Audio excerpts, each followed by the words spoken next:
Kia ora, tēnā koutou. I'm Raimona. Tēnā koutou katoa, I'm Kura. Welcome to Tōku Reo. A new, fun and funky way to learn how to speak te reo Māori based on the Te Whanake Māori language resources by John Moorfield. Today is about revision. Now, this is the 4th episode in our series and we'll continue reinforcing what we've already learned this week, like this. Tēnā koe Raukura. Tēnā koe Raimona. Excellent. Too much, all right, Kari? Notice we didn't put an e before our names. That's the grammar rule we'll be focusing on today. I hope you've had a chance this week to go online and do some exercises based on this week's shows.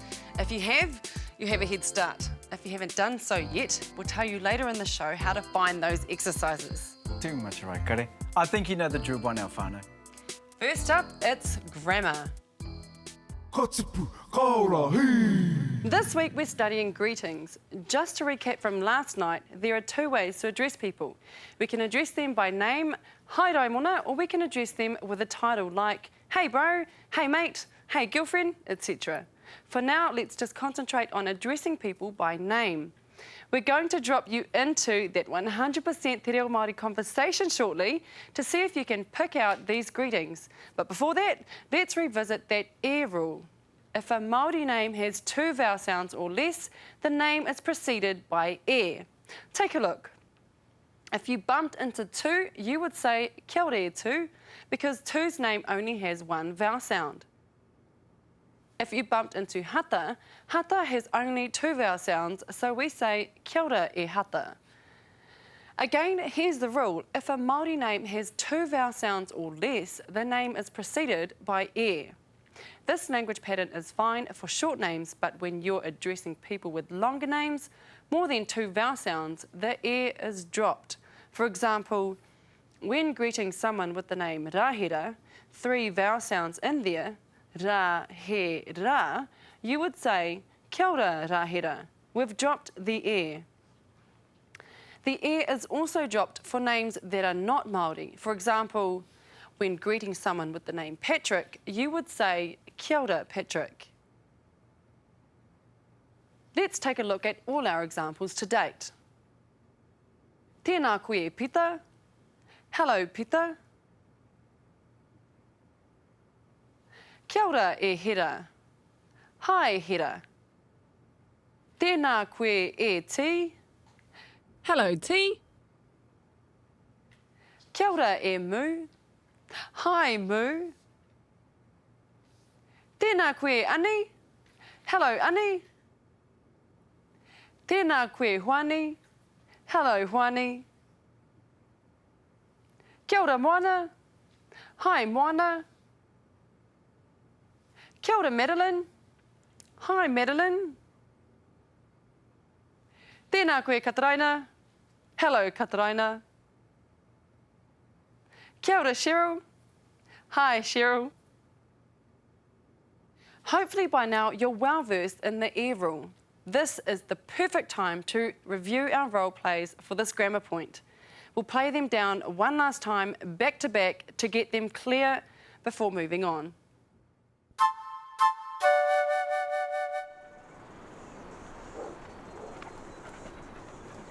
Tēnā koe, Rai. Kia ora, Emma. What's new? Nothing much, just taking the dog for a walk. Oh, what's your dog's name? This beautiful girl's name is Pepe. Oh, what a cool dog. Kia ora, Pepe.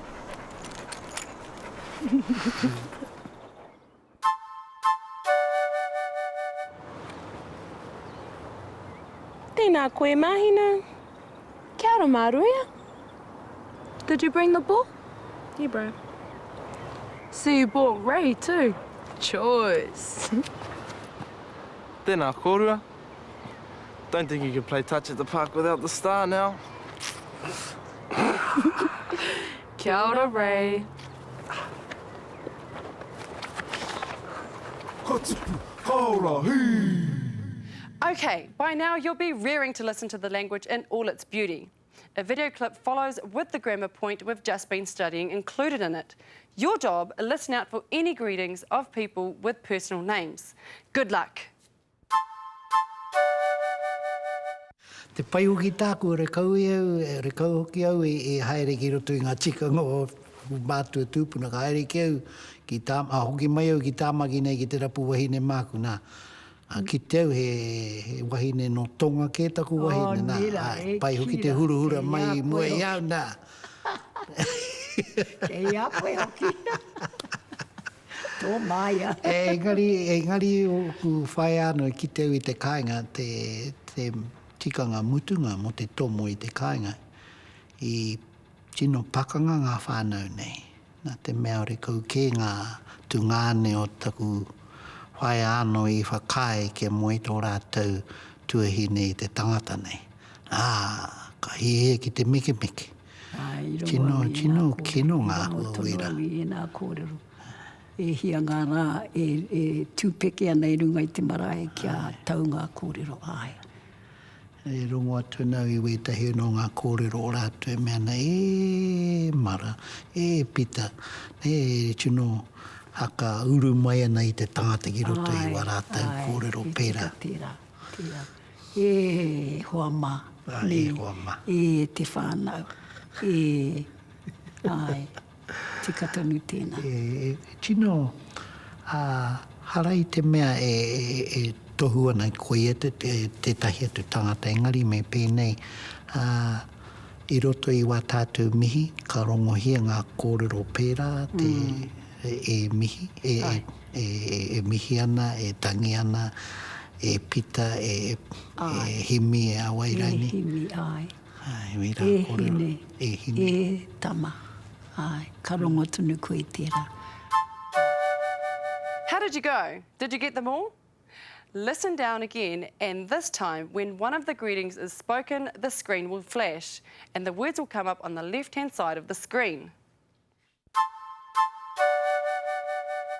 Te pai hoki tāku rekau hoki au e haere ki roto i ngā tikanga o mātua tūpuna ka haere ki au ki tā, hoki mai au ki tāmaki nei ki te rapu wahine māku nā. Ki teo he wahine no tonga ke taku wahine nā. Pai hoki te huruhura mai mua iau nā. Kei apoe hoki.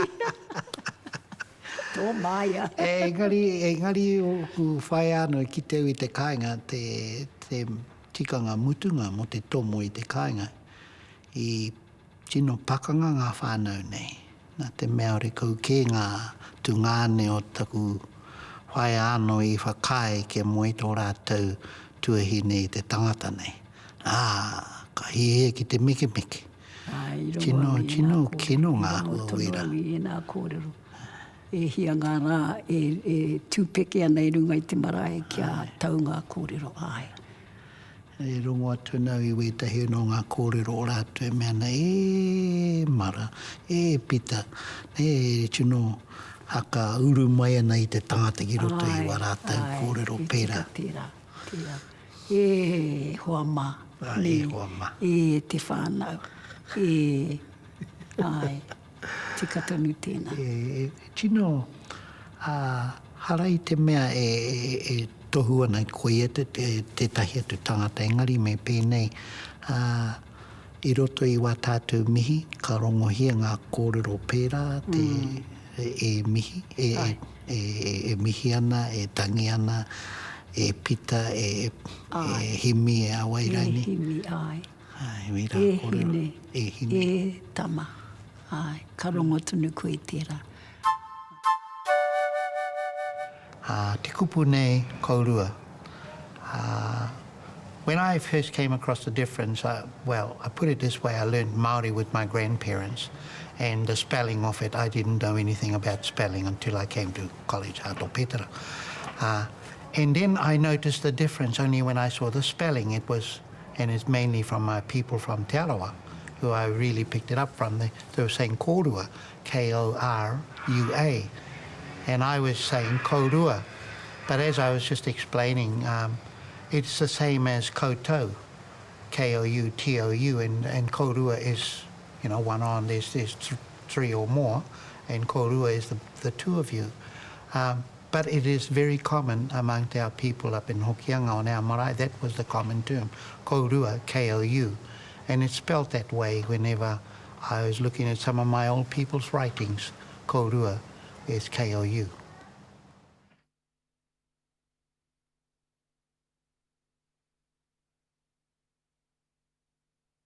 Ka tipu, ka ora, hei! Ka tipu, ka ora, hei! To reinforce what you're learning on Tōku Reo at home, visit our website at www.tokureo.maori.nz. On the homepage, you'll find a link to episodes. Find the episode you'd like to swat up on and click it. Here you'll find a summary of what's in that episode as well as a list of interactive exercises down the right-hand side. Here's an example. Back at the homepage, you'll also find links to the other Te Whanake resources, more exercises, a forum for Tōku Reo viewers, and a free online Māori dictionary. Have fun, kia ū! Ka tipu, ka ora, hei! Tēnā koe. I've got 10 new words for you today. You'll hear the correct pronunciation of each word first and then see how it's spelled. Now we're going to take all 10 words in one go, so hold on tight. Counting down, and at number 10, we have hoa, used to refer to a friend or companion. Hoa. Mama. This is a loan word from the English language for mother. Mama. Tāne, which means male, man or husband. Tāne. Kōtiro, girl. Kōtiro. Tamaiti, child or boy. Tamaiti. Pepi, a loan word for baby. Pepi. Kuia, an elderly woman or grandmother. Kuia. Papa, father or uncle. Papa. Mokopuna, grandchild. Mokopuna. Whānau, family or extended family. It can also mean birth or to be born.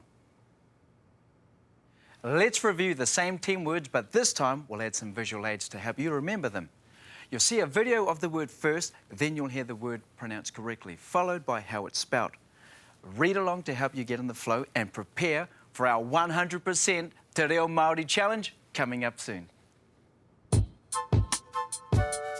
Hoa, used to refer to a friend or companion. Hoa.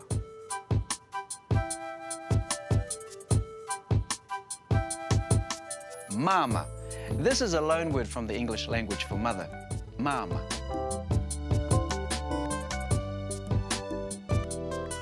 Tāne, which means male, man or husband. Tāne.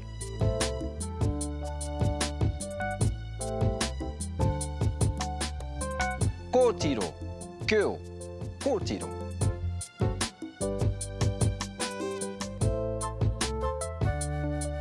Tamaiti, child or boy. Tamaiti.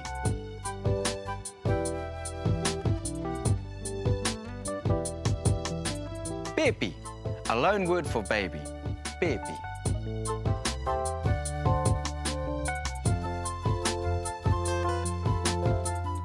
Kuia, an elderly woman or grandmother. Kuia.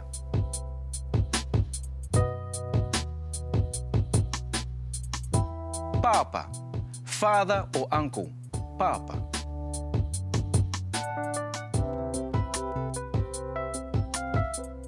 Mokopuna, grandchild. Mokopuna.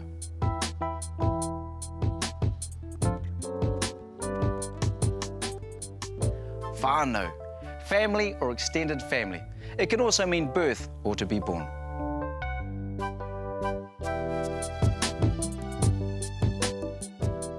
Ka tipu, ka ora, hei! That's our top 10 for today.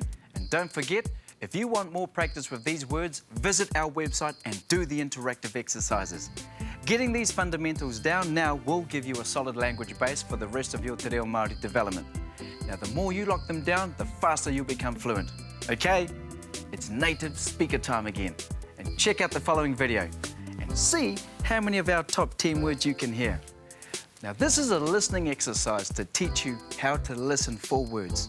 As your fluency improves and you start to converse with other people in Māori, this skill will make all the difference. Taku tupunga ke tōku whānau, wāhi whānau noake, kōku mātua. Ngā tamariki o ku mātua, tokorua noa o maua, mau ko taku tuhine. Ka moe au I taku wahine, ka whiwhi tamariki mau, ka whānau mau tamariki. Tā no taku whānau ka hanga rahi atu. Me alo atu, kua tāmai taku hunga wai wahine, ka noho tahi mātukoto. Nā ko ki taku hakaaro, ko noho Māori tūturu mātu, I te mea te whānau nei he kuia, he pāpā, he māma, nā mau ko taku hoa wahine, ko au nei tana tāne, a maua tamariki e toru, e rua he tamaiti, ko tahi he kōtiro tā maua pēpi, nā ngā mokopuna te kuia noho tahi nei me mātou, hui katoa he whānau Māori tūturu. So how'd you go? Let's take one more look at that footage. This time, the screen will flash every time one of our vocab words is spoken. The word will also appear on screen. See how many you got right. Taku tupunga ke tōku whānau, wāhi whānau noake, ko ku mātua. Ngā tamariki o ku mātua, toko rua noa o maua, mau ko taku tuhine. Ka moe au I taku wahine, ka whiwhi tamariki mau, ka whānau mau tamariki. Tā no taku whānau ka hanga rahi atu. Me alo atu, kua tāmai taku hunga wai wahine, ka noho tahi mātukoto. Nā ko ki taku hakaaro, ko noho Māori tūturu mātu, I te mea te whānau nei he kuia, he pāpā, he māma, nā mau ko taku hoa wahine, ko au nei tana tāne, a maua tamariki e toru, e rua he tamaiti, ko tahi he kōtiro tā maua pēpi, nā ngā mokopuna te kuia noho tahi nei me mātou, hui katoa he whānau Māori tūturu. Our new word for this week is taken from the playground, tārere, or swing. It is a traditional word taken from the days when the tupuna would go into the bush, cut a hanging vine, and cling onto it and swing out over the bush or over streams. So we've taken that traditional word and want it to be used today as a swing, tārere.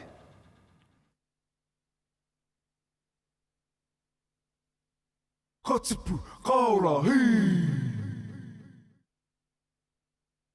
Ka tipu, ka ora, hei!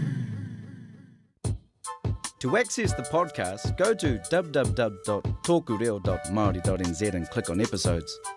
Choose your episode and move the mouse to the right-hand side of the screen where you'll find a link called Podcasts. Click this link to download Tōku Reo Podcast to your iPod, MP3 player, etc. With video, audio and exercises, you can brush up on your te reo Māori skills anywhere, anytime, 24/7. Kia kaha. Ka tipu, ka ora, hei! Kia ora, hope you're hanging in there because it's our favourite time again of the show, exercises. Woohoo, you know it, whānau. Your chance to put the language you're learning into use straight away. Our first exercise tonight is a fun little game. We're going to put up 10 lovely names. Your challenge is to count how many of these names should have an e in front of them. I don't think you need an example, so here they are. Ani, Matthew, Juani, Deepika, Brian, Anahira, Raimona, Raukura, Aroha, Desma.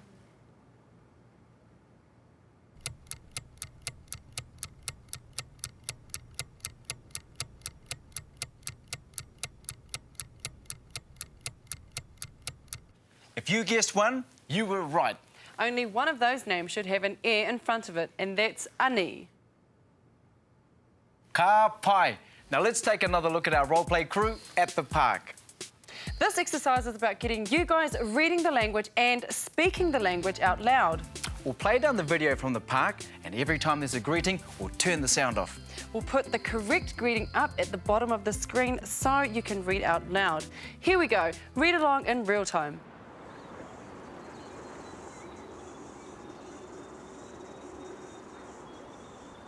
What's new?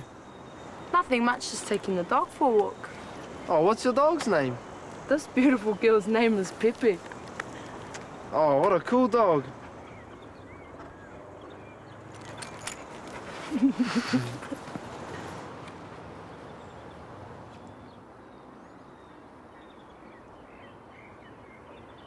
Did you bring the ball? Yeah, bro. See, you bought Ray too. Choice. Tēnā, Kura. Don't think you can play touch at the park without the star now.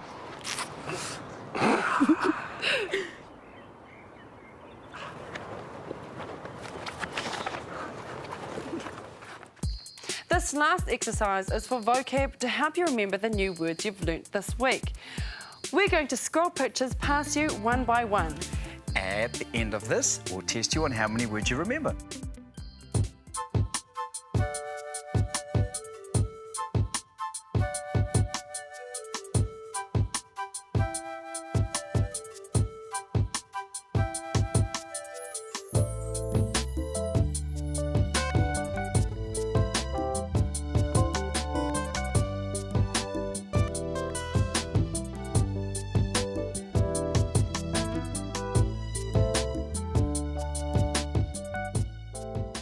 Okay, now show us your memory skills.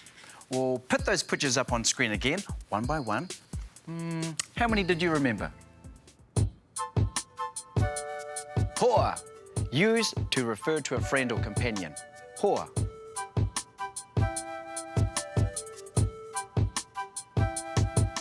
Mama. This is a loan word from the English language for mother. Mama.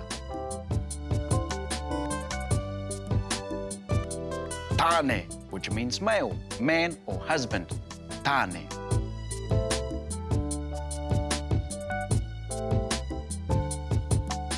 Kōtiro, girl.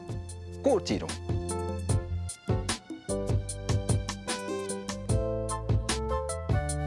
Tamaiti, child or boy. Tamaiti.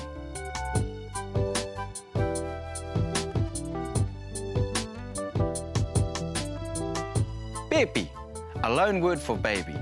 Pepi.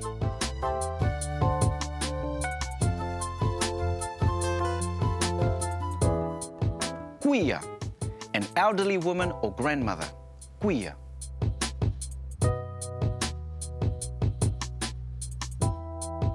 Papa, father or uncle. Papa.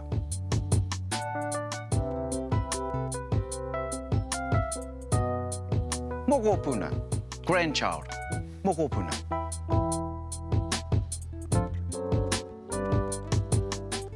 Whānau, family or extended family.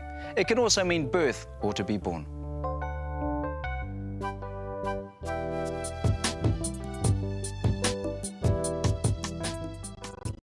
You're doing really well.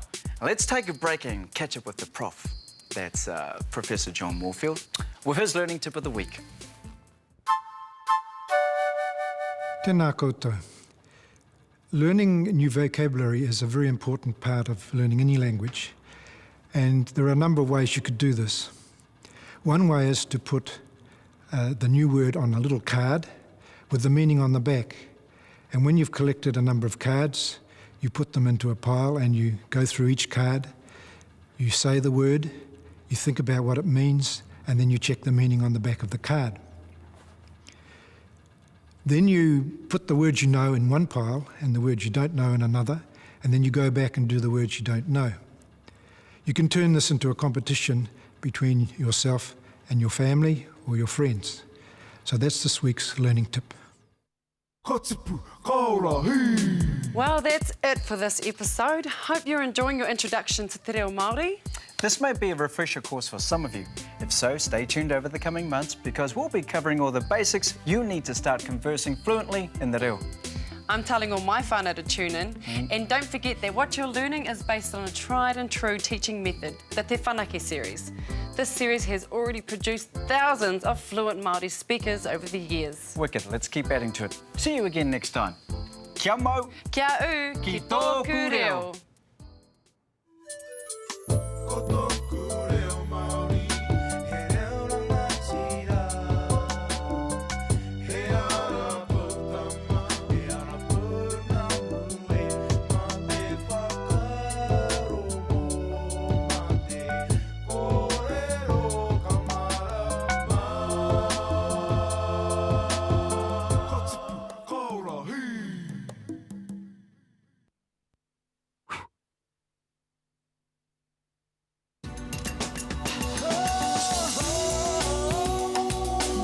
He mea